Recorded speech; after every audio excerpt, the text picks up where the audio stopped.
لله رب العالمين والعاقبة للمتقين ولا عدوان إلا على الظالمين والصلاة والسلام على سيدنا محمد خاتم النبيين والمرسلين وعلى آله وصحبه أجمعين.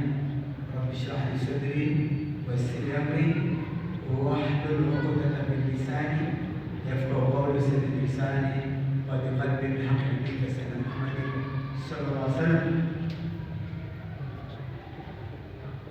Tumekusanyika Masjid Nur Kitui kama ada yetu ya kila mwaka.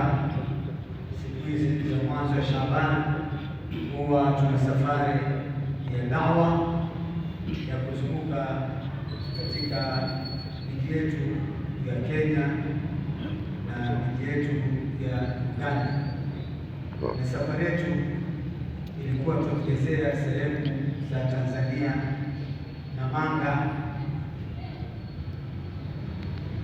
Tulikuwa na darasa kadhaa tukitoa bado Tanzania, tumekuja hapa na bado safari endelea kufika Kitui mpaka Moyale mpaka Masate mpaka Isiolo mpaka kuingia Ethiopia na kurudi kwenda sehemu za bara Nakuru, Kisumu, Mumias, kote huko mpaka kuingia sehemu za Uganda na kurudi safari yetu. Na safari yetu kama mlivyoambiwa na Ustadh Muhammad ni kutembelea ndugu zetu na kuwakumbusha, wadhakir fa inna dhikra tanfa'ul mu'minin. Kumbusha atakukumbusha kuwanufaisha. Safari yetu si ya kuomba wala si ya mchango wala si ya lengo lolote, ni kuwatembelea ndugu zetu kwa ajili ya Mwenyezi Mungu na Mtume na kufuata zile sunna na athari za wazee wetu, na ndio tukaweza kufika hapa. Na tunashukuru kuona alhamdulillah mmejitokeza kwa wingi watu wa Kitui kuja kutusikiza kwa muda mchache ambao tutakao kuzungumza, na baadaye kama hapa tutakuwa na kipindi cha maswali. Tutazungumza mpaka saa 2 kamili, kisha tutakuwa na kipindi cha maswala mpaka 2:15 kuswalisha tadhini na maswali isha. Wadhakir, sisi ni wadhakir, ni kukumbusha. Hatuji na maneno mapya wala hatuji na dini pia wala hatuji na kitabu kipya, ni yale kawaida, lakini Mwenyezi Mungu anataka wadhakir fa inna dhikra tanfa'ul mu'minin. Binadamu anataka akumbushe, sababu binadamu ni mtu wa kughafilika na binadamu ni mtu wa kusahau. Na tumesikia hapa sana ya dhikri ni kukumbuka Mwenyezi Mungu. Fadhkuruni adhkurkum, nikumbukeni mimi na mimi nitawakumbuka. Na kwamba ukimsahau Mwenyezi Mungu na Mwenyezi Mungu atafanya nini? Atakusahau. Wala takunu kalladhina nasullah fansahum anfusahum, usiwale kwamba walimsahau Mungu na Mungu akawasahau, wala tusiwe wale kwamba waman a'rada an dhikri fa inna lahu ma'ishatan dhanka, wala ni kupiga dhikri. Kuna wengine hawataki mambo dhikri, hawataki kutaja Mwenyezi Mungu, watu kama hao huwa wana maisha ya dhikri. Kwa hivyo dhikri ni kukumbuka, na baada ya kukumbuka yataka kukumbusha, na sisi tumekuja kuwakumbusha. Na katika kuwakumbusha ni matatizo kwa kwamba tulikuwa na sisi binadamu tuna sifa kwa kwamba ni tatu, na sifa hizi ndio zinatuumiza sisi. Sifa ya kwanza ni kutamani za wenzetu na kutamani ya wenzetu na kutamani mambo ya watu wengine. Sifa ya pili, kujishughulisha na mambo ya watu yetu hatuyawezi, nataka sisi kujishughulisha na mambo ya watu. Fulani kadini, fulani kadini, fulani kuwaje, yaani tunapenda kushughulika mambo ya watu. Hili ni kama tatizo letu tulikuwa nayo, kujishughulisha katika mambo ambayo kwamba ni ya watu. Al-ishghalu bil akharin, yaani wewe ukawa washughulika na mambo ya watu wengine. Hilo ndio la pili. La tatu, al-ishghalu bil mali, kushughulika na kufikiria mambo yaliyopita.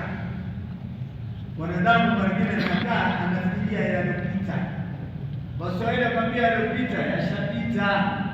Sasa wewe ukafikirie nani anatukana, fulani anaangalia, fulani anadhulumu, utaumia shaka, utapata maradhi mengine kuumbia kwa kufikiria mambo yaliyopita. Yaliyopita alokudhulumu wewe, mwachie Mwenyezi Mungu, lakini ukafikirie fulani nimefanya hivi fulani, hiyo ndio linalokuumiza.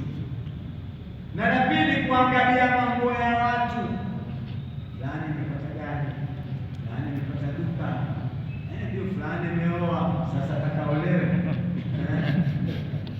fulani amepata hivi, fulani amekuwa hivi, fulani. Acha yangale yako, yangale wewe uko vipi. Ndio shule baba, fulani amesafiri, sasa atakasafiri abaki hapa hapa wewe. Fulani kwa siku hizi wangu mpira amekoza zamani, fulani ametengekewa akaharibikiwe, fulani wako amesikia bwana amekuwa na senti sasa atakawe na mali senti mwenyewe. Sasa na nini kujishughulisha mbaya wewe yako mwenyewe huyawezi? Wewe mwenyewe una mambo chungu mzima katika akili yako wewe, tena wengine kuna baraza fulani kikao fulani hazina kazi yoyote, ni kuzungumza ya watu tu. Kama wengine mama maskini wajishughulisha na mambo ya habari hivi, kuna wengine saa moja leo mahusi yamepitwa na kipindi cha habari, kwamba natakiani habari zako zenyewe huzileta kabla tatu yanatoka utaonasha umekaa kikao wazungumza habari hata yao kabisa, suchi fulani kwa rasi fulani kwa fulani rasi kusudie. Kama kushusha mambo mengine, kama ushusha na mipira amepira kusudia sema Arsenal na Manchester City kufunga useme na uongo ndio utakuonesha ndio kitu yote zaidi uzunguko utatuonesha nini huko kule kuonesha kama kesho utateza bao kweli kweli, ndio hapa utasema gani tena mwingine wao watukana sio wachezaji hawamshie zuri kama vile watakusikia tena tuwe nami mwachi timu ijao kama out tamtole mtoa nani timu ijao tamtoa wale tamtoa vipi tena na usemo zaidi ndio kupambana kusema kati timu yangu ndio inacheza timu yako ikichuya ama chako Arsenal timu yangu vipi kwa mbele Manchester timu yangu vipi sio sema urongo tu una wengine shekhe wapata na pressure na masukari kwa sababu tena wengine mwakani kweli kweli. Kuna watu angalia mpira vile wanapigana mpira hayakusuka wale wengine kwa zamani alikuwa anasikiza mpira zamani tukisikiliza kama marudio basi bila ikasikia goli limeingia goli basi bwana amekaa ile goli na ile goli ikaondoka bali wallahi kuna mtu alikuwa kizima angalia mpira ile timu mpaka ile timu Simorongo yake na si yake basi ilifungwa, alipanga na pressure na akafa.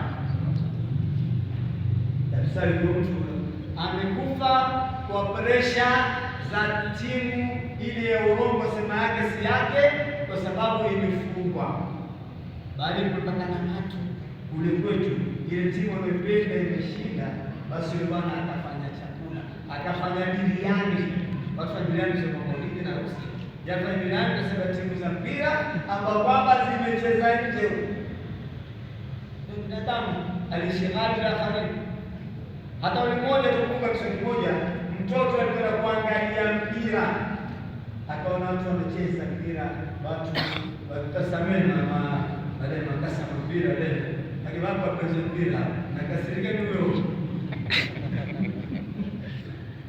Baada watu wakacheza mpira basi ulimtoa